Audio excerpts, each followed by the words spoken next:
नमस्कार, हीरोना study point में आपका स्वागत है। अपने अध्याय चल रहा है 22वां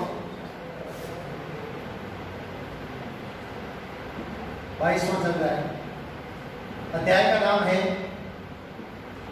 मानव का पाचन तंत्र। इसमें पहले वीडियो है, उसमें हमने पाचन तंत्र के बारे में पढ़ा। एक बार दोबारा देखना। पाचन तंत्र मुख्य रूप से आहार नाल और पाचक ग्रंथि।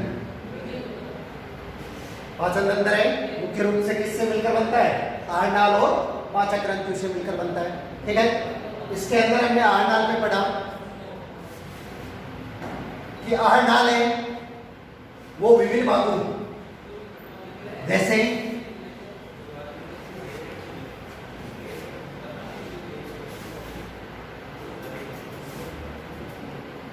आहार नाल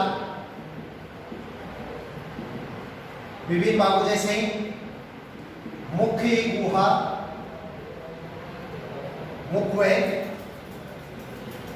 मुख्य गुहा,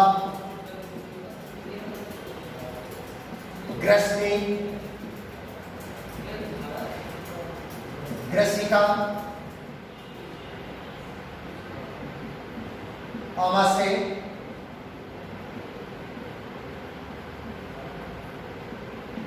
छोटी आंत,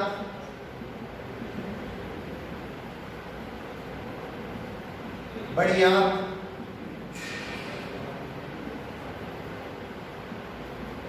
मलाशय, गुदा। मुख और मुखिका इसको साथ भी लिख सकते हो और अलग भी लिख सकते हो आप। अब देखो, हमने पाचन तंत्र का चित्र बना के पढ़ा था। आप एक बार इससे पहले दोबारा पहले वाला वीडियो है उसको दोबारा देखना, ठीक है, क्योंकि उस वीडियो में अपने टॉपिक अधूरा रह गया था। ये आहार नाल का टॉपिक है, ये पूरा कंप्लीट नहीं हुआ था। ठीक है, तो आधा टॉपिक उसमें किया था, आधा टॉपिक आज हम करेंगे इसलिए। ठीक है, इसलिए इससे पहले वाला वीडियो उसको दोबारा देखना आपको। इसके अंदर हमने पाचन तंत्र का चित्र पढ़ा था।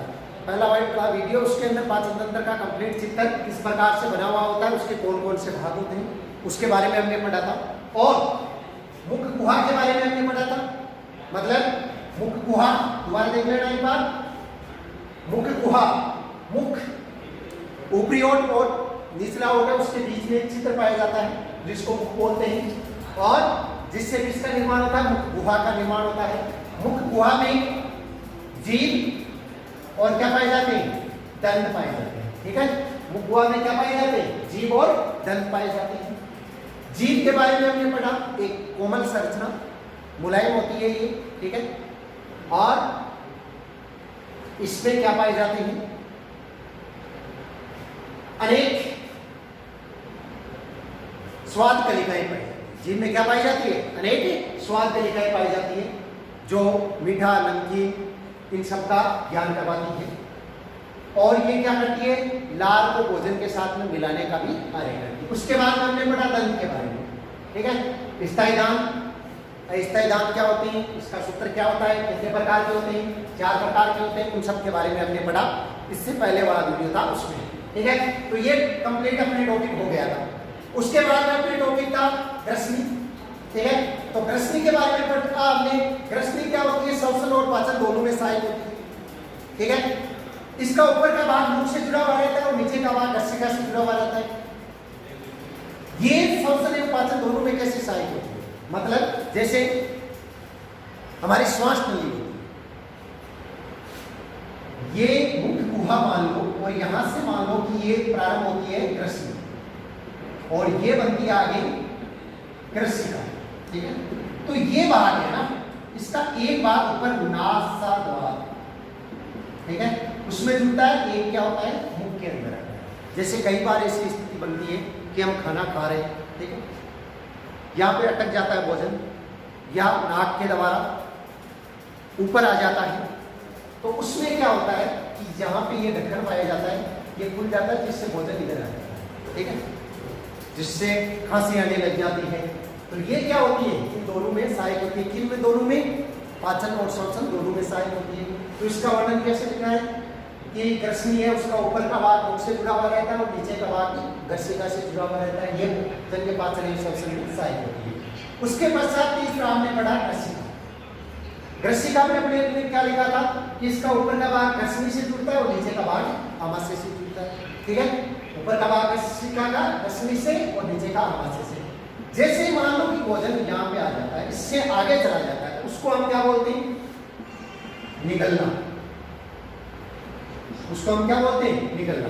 मतलब भोजन है, जैसे ही मान लो कि इससे आगे पहुंच जाता है, ठीक है, तो उसको हम क्या बोलते हैं? निगलना। जैसे मान लो कि यदि हम ये कहें,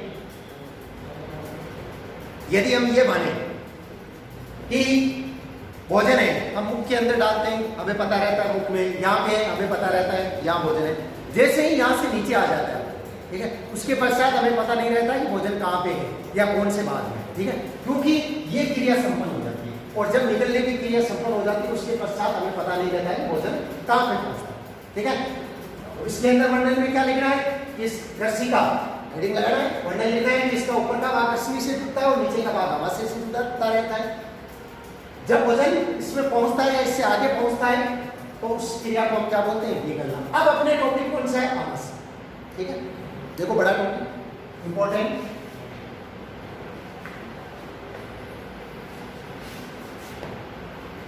आमाशय, आमाशय, ठीक है, आमाशय टॉपिक हम पढ़ रहे हैं। आमाशय का जब पहले चित्र पढ़ते हैं, जैसे चित्र हमने पहले पढ़ा है, दोबारा देखना।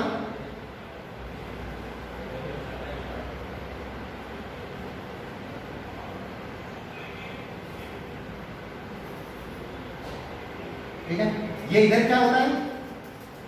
ये व्रत पाया जाता है। और ये क्या होता है? आमाशय। ये क्या बनता है? आमाशय। अब देखो इसके अंदर भाग बनते हैं। जठरागम भाग एक तो होता है जठरागम भाग, ठीक है, ये आमाशय की संरचना है।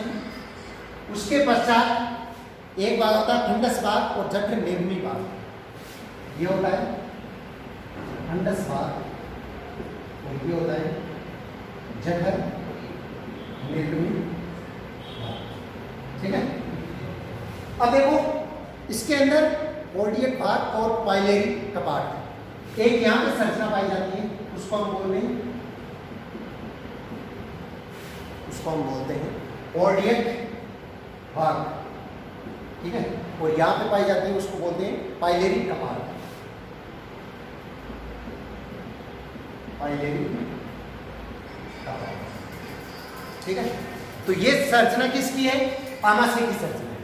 ठीक है, अब देखो आमाशय की संरचना किस प्रकार की? इस प्रकार की। ये क्या है? ठीक है, ये बनता है, यहाँ पे क्या बनता है? अग्नाशय बनता है। ठीक है, तो केवल हम क्या पढ़ रहे हैं? आमाशय के बारे में पढ़ रहे हैं। आमाशय को मुख्य रूप से कितने भागों में बांटा है? 3 भागों में। कौन कौन से? पहला भाग है जठरागम भाग, दूसरा भाग कौन सा है? फंडस भाग, और तीसरा जठर निर्गमी भाग। ठीक है, आमाशय ऊपर से किससे जुड़ता है? ऊपर से किससे जुड़ता है? ग्रसिका से जुड़ता है। और नीचे छोटी आंत किससे जुड़ता है? छोटी आंत है, उसके से जुड़ जाता है। ठीक है, आमाशय के कितने भाग होते हैं? 3 भाग होते हैं, जठरागम भाग, फंडस भाग और जठर निर्गमी भाग। सबसे ऊपर का भाग होता है, उसको हम क्या बोलते हैं? जठरागम भाग। इसमें एक ढक्कन के समान संरचना पाई जाती है। जो ऊपर का भाग है उसको हम क्या बोलेंगे? जठरागम भाग। इसमें एक ढक्कन के समान संरचना पाई जाती है, जिसको हम क्या बोलते हैं? ऑर्डियट भाग या कपाट बोलते हैं। ऑर्डियट कपाट, कपाट बोलते हैं। ये क्या करता है कि जैसे मान लो कि भोजन इसके अंदर आ जाता है, कहाँ पे? आमाशय में, तो इस भोजन को वापस ऊपर ना जाने दे। भोजन इसके अंदर आता है और जैसे ही अंदर आ जाता है तो ये बंद हो जाता है, जिससे भोजन है वो वापस ऊपर नहीं जाता है। उसके पश्चात दूसरा भाग कौन सा होता है? फंडस भाग, जो सबसे बड़ा होता है। मतलब आमाशय है उसका 80% भाग है, उसका निर्माण कौन करता है? फंडस भाग। अधिकांश प्रक्रिया किसके अंदर होती है? फंडस भाग के अंदर होती है। तीसरा है जठर निर्गमी भाग। ये क्या करता है कि यहाँ पे इसमें एक ढक्कन पाया जाता है।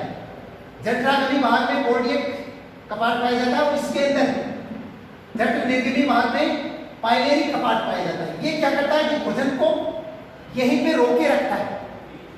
जैसे ही यहाँ पे भोजन की क्रिया कंप्लीट हो जाती है तो ये भोजन को आगे जाने देता है और आगे जाने देने के बाद वो वापस बंद हो जाता है, जिससे भोजन है वो वापस ना आए। ठीक है, तो ये तो है संरचना किसकी, आमाशय की। अब इसके अंदर कार्य कैसे होते हैं? कार्य जैसे मान लो कि भोजन है, ग्रसिका से कहां पे पहुंचता है, आमाशय में पहुंचता है। ठीक है, आमाशय में पहुंचता है तो 3 से 4 घंटे 3 से 4 घंटे तक भोजन है वो स्थिर पड़ा रहता है। ठीक है, यहाँ पे भोजन स्थिर पड़ा रहता है। उसके पश्चात भोजन का क्या होता है, मंथन, मतलब उसको हिलाना डुलाना, जैसे मंथन बोलते हैं, उस प्रकार से भोजन को मथा जाता है। क्या किया जाता है, भोजन को मथा जाता है, उसको हिलाया डुलाया जाता है। मथने के पश्चात यहाँ पे प्रोटीन का आंशिक पाचन या छोटी मोटी क्रियाएं हैं वो संपन्न हो जाती है। सबसे इंपॉर्टेंट पर्सन ये है कि आमाशय के अंदर कौन सा अम्ल पाया जाता है, तो HCl अम्ल पाया जाता है। ठीक है, आमाशय के अंदर कौन सा अम्ल पाया जाता है, HCl। आपको पता ही है कि ये अम्ल है अत्यधिक खट्टा, जैसे यदि इसकी बूंद एक गिर जाए हथेली पे तो ये नीचे आर पार निकल सकता है, परंतु ये यहाँ पे पाया जाता है। तो इसका काम क्या होता है, काम ये होता है कि जैसे भोजन के साथ मान लो कि कोई कठोर पदार्थ चला जाता है हमारे पेट में, जैसे कोई कंकर है, हम भोजन ग्रहण कर रहे हैं और कंकर है पेट में चला गया। ठीक है, पत्थर है छोटा वो चला गया, या कोई लोहे की चीज है वो चली गई, तो उसका पाचन कैसे होगा, तो उसका पाचन कौन करता है, HCl उसका पाचन करने का कार्य करता है। तो ये होता है आमाशय का टॉपिक। अपने को इसमें वर्णन किस प्रकार करना है कि आमाशय हेडिंग लगाना है। उसके पश्चात इसका ऊपर का भाग ग्रसिका से जुड़ता है, नीचे का भाग छोटी आंत से जुड़ता है। इसके 3 भाग होते हैं, तीनों के नाम लिख दिए और तीनों के वर्णन कर दिए। ये आमाशय का चित्र हो गया और आमाशय का ये कार्य हो गया। ठीक है, अब है अगला टॉपिक।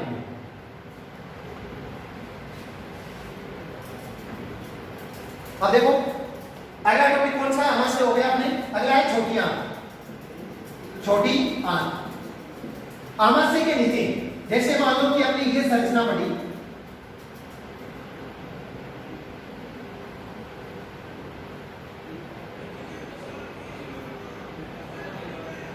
ये आमाशय, ये तो होता है आमाशय। ठीक है, और यहां पे क्या होता है, अग्नाशय।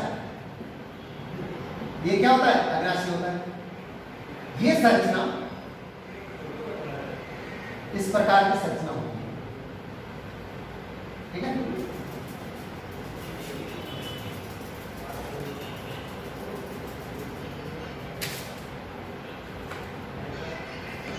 एक मिनट,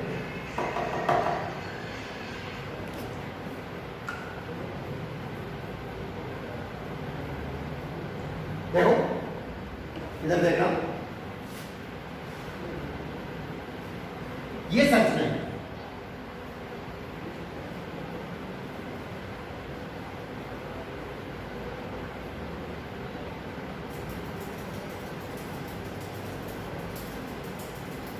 देखो ये होती है छोटी आंत। ये संरचना क्या होती है, छोटी आंत। ठीक है, और ये बाहर वाली संरचना है, ये क्या होती है, बड़ी आंत। हम किसके बारे में पढ़ रहे हैं, छोटी आंत के। और इधर क्या हो जाता है, यकृत। इधर क्या बनता है, यकृत, जो सबसे बड़ी पाचक ग्रंथि होती है। तो ये क्या होती है, यकृत होता है। छोटी आंत कहां पे, ये अंदर का भाग। छोटी आंत है, उसका ऊपर का भाग किससे जुड़ता है, आमाशय से जुड़ता है, और नीचे का भाग किससे जुड़ता है, बड़ी आंत से जुड़ता है। ठीक है, छोटी आंत है, उसका ऊपर का भाग किससे जुड़ता है, आमाशय से, और नीचे का भाग बड़ी आंत से। छोटी आंत में देखो ऊपर की संरचना है, मतलब छोटी आंत में 25 सेमी ऊपर के भाग को हम क्या बोलते हैं, ग्रैनी बोलते हैं। ये अपने को याद रखना है, मतलब जैसे ये संरचना है ना, ठीक है, इसमें जो ऊपर की संरचना, केवल ऊपर का भाग, जैसे मान लो कि यहां से लेके यहां तक ये छोटी आंत है, तो इसका ऊपर का 25 सेमी भाग है वो क्या कहलाता है, ग्रैनी। इसकी संरचना किस प्रकार की होती है, यू आकार की संरचना। ठीक है, छोटी आंत के 25 सेमी ऊपर के भाग को हम क्या बोलते हैं, ग्रैनी बोलते हैं, जिसकी संरचना कैसी होती है, यू आकार की होती है। और भोजन का सबसे अधिक पाचन कहां पे होता है, इस ग्रैनी में होता है। ठीक है, भोजन का सबसे अधिक पाचन किसमें होता है, ग्रैनी में। इसके अंदर छोटी आंत में वसा का पायसीकरण होता है। कैसे, जैसे मान लो कि ये यकृत है, इधर इस यकृत के अंदर क्या पाया जाता है, पित्ताशय पाया जाता है। इस पित्ताशय के द्वारा किसका स्त्रवण होता है, पीत रस का स्त्रवण होता है। किसका होता है, पीतरस का होता है। ये क्या होता है, अग्नाशय किसके द्वारा किसका स्त्रवण होता है, अग्नाशयी रस का स्त्रवण होता है। तो ये अग्नाशयी रस और पीतरस, जैसे ये भोजन मान लो इसमें से यहाँ पे आता है, कहाँ पे, छोटी आंत में, तो इस भोजन के साथ में ये अग्नाशयी रस भी आता है और पीतरस भी क्या आता है, छोटी आंत के अंदर आता है। तो इससे क्या होता है, वसा का पायसीकरण होता है। तो अपने को छोटी आंत में क्या लिखना है कि छोटी आंत के ऊपर के भाग को तो हम क्या बोलते हैं, आमाशय, मतलब ऊपर का भाग आमाशय से जुड़ा रहता है, नीचे का भाग बड़ी आंत से। छोटी आंत में जब भोजन आता है तो उसके साथ में पीतरस भी आता है और अग्नाशय रस भी आता है। छोटी आंत के 25 से भी ऊपर के भाग को हम ग्रहणी बोलते हैं, जो किस प्रकार की संरचना होती है, युवाकार की संरचना होती है और इसके अंदर वसा का पायसीकरण होता है। तो ये अपने टॉपिक कौन सा हो गया, छोटी आंत हो गया। अगला है बड़ी आंत, बड़ी आंत, ठीक है, ये अंतिम है, ये बड़ी आंत के भाग है, ठीक है। बड़ी आंत के कैसे, जैसे ये तो होता है मलाशय और अंतिम भाग क्या कहलाता है, गुदा। तो ये गुदा भी किसका होता है, बड़ी आंत का ही भाग होता है। बड़ी आंत कौन सी होती है, ये होती है, ठीक है। बड़ी आंत के अंदर एक देखो ये संरचना पाई जाती है, इसको हम क्या बोलते हैं, परिसेशिका। इसको हम क्या बोलते हैं, परिसेशिका, मतलब एक ऐसी अंगुली के समान प्रवर्त पाया जाता है। बड़ी आंत में एक अंगुली के समान प्रवर्त पाया जाता है, जिसको हम क्या बोलते हैं, परिसेशिका बोलते हैं। और हमने ये सुना है, दैनिक दिनचर्या के अंदर भी ये सुनते हैं कि ओपन डेस्क का ऑपरेशन होता है, तो वो क्या होती है, ये परिसेशिका ही होती है। मतलब ओपन डेस्क, जैसे हम ये बोलते हैं कि प्रत्येक व्यक्ति के होता है ये, परंतु किसी के दर्द करने लग जाता है, ठीक है, किसी को तकलीफ देने लग जाता है, तो उसके ऑपरेशन करके इसको बाहर निकाल दिया जाता है। और ये प्रत्येक व्यक्ति के शरीर के अंदर परिसेशिका पाई जाती है, जिसका कोई काम नहीं होता है, परंतु कई व्यक्तियों में ये नुकसान करने लग जाता है या वृद्धि करने लग जाती है, तब इसको ऑपरेशन द्वारा बाहर निकाल दिया जाता है। बड़ी आंत है, बड़ी आंत में किसका होता है, जल का अवशोषण, मतलब जब बड़ी आंत में भोजन पहुंचता है तब क्या होता है, भोजन का अधिकांश पाचन हो जाता है। बड़ी आंत में भोजन पहुंच रहा है तो भोजन का क्या हो जाता है, अधिकांश, कहने का मतलब लगभग पाचन कंप्लीट हो जाता है। इसके अंदर बड़ी आंत के अंदर जब लगभग भोजन का पाचन बड़ी आंत में पहुंचने तक हो जाता है तो क्या होता है, जल का अवशोषण। जल का अवशोषण मतलब भोजन का पाचन तो पहले छोटी आंत तक हो जाता है, परंतु उसके पश्चात उसमें से जल का अवशोषण होता है, किसमें, बड़ी आंत में। और क्या होता है, मल का निर्माण। और बड़ी आंत में क्या होता है, मल का निर्माण, मतलब बड़ी आंत के अंदर और कार्य क्या होता है, मल का निर्माण भी होता है। बड़ी आंत की संरचना 1.5 मीटर लंबी होती है, ठीक है। बड़ी आंत कितनी लंबी होती है, 1.5 मीटर। कार्य क्या होता है, जल का अवशोषण करना और मल का निर्माण करना। मल का निर्माण हो जाता है तो ये मल मलाशय से होता हुआ गुदा द्वारा शरीर से बाहर निकल जाता है, ठीक है, शरीर से बाहर, किस रूप में, अपशिष्ट पदार्थ के रूप में। किस रूप में बाहर निकाल दिया जाता है, अपशिष्ट पदार्थ के रूप में। तो ये थी पाचन की क्रिया। इसमें हमने पढ़ा पाचन के विभिन्न अंग, कौन कौन से पाचन में सहायक भाग होते हैं, आहार नाल और पाचक ग्रंथियां। तो आज हमने आहार नाल के बारे में पढ़ लिया, कंप्लीट टॉपिक। बुक के बारे में पढ़ा, ग्रसनी, ग्रसिका, आमाशय, छोटी आंत, बड़ी आंत, मलाशय, गुदा। आगे में इसमें इन्हीं के बारे में हम विस्तार से अध्ययन करेंगे। यदि मान लो इनमें से कुछ नहीं समझ में आता है तो आप एक कमेंट बॉक्स में बताएं कि ये समझ में नहीं आया, या फिर हमें कॉल करके या मैसेज करके ये बताएं कि ये समझ में नहीं आया, ठीक है। आज का अपना टॉपिक था वो कौन सा था, आहार नाल, ये पूर्ण हो गया है। अगला टॉपिक आएगा वो क्या आएगा, पाचक ग्रंथियां, पाचन में सहायक पाचक ग्रंथियां। तो देखो अपने इस चैनल पे आप लोगों को जीव विज्ञान के कंप्लीट सिलेबस करवाया जाएगा। बाकी जैसे साइंस के स्टूडेंट हैं तो उनको केमिस्ट्री और मैथमेटिक्स और फिजिक्स, इन सब का कंप्लीट सिलेबस करवाया जाएगा। तो आप लोग ज़्यादा से ज़्यादा जुड़े और इस वीडियोज को देखने में रुचि लें। आप लोग ये ना सोचें कि हम ये 5 वीडियो बना रहे हैं या 10 वीडियो बना रहे हैं। ये प्रक्रिया लंबे समय तक चलेगी, क्योंकि स्कूलें नहीं खुलेगी काफ़ी टाइम तक, तो हमें ऑनलाइन पढ़ना पड़ेगा। इसलिए आप लोग ज़्यादा से ज़्यादा हमारे साथ जुड़े और हमारे जो भी वीडियोज हैं उनका लाभ उठाएं। आने वाले समय में जेट और नीट की भी आपको क्लासें मिलेगी। धन्यवाद। जय हिंद, जय भारत।